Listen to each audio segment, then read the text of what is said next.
Assalamualaikum warahmatullahi ta'ala wabarakatuh. Alhamdulillah wassalatu wassalamu ala rasulillah wa amma ba'd.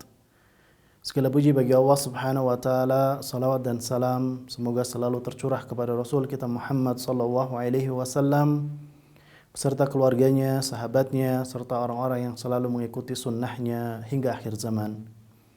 Para pemirsa yang semoga dimuliakan oleh Allah subhanahu wa ta'ala, Allah subhanahu wa ta'ala berfirman di dalam surah Az-Zariyat ayat 56, A'udzu billahi minasyaitonir rajim, wa ma khalaqtul jinna wal insa illa liya'budun.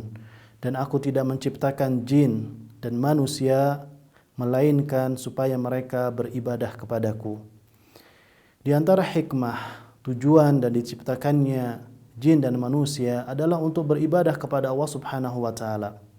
Dan ibadah tentunya harus dibangun di atas tauhid. Maka setiap ibadah yang tidak dipenuhi dengan unsur tauhid, maka bukan disebut dengan sebuah ibadah.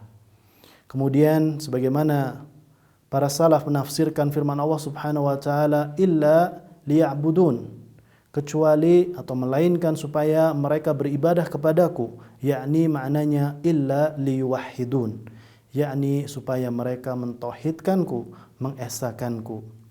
Hadza wallahu ta'ala alam wa sallallahu ala nabiyina Muhammad. Wassalamualaikum warahmatullahi ta'ala wabarakatuh.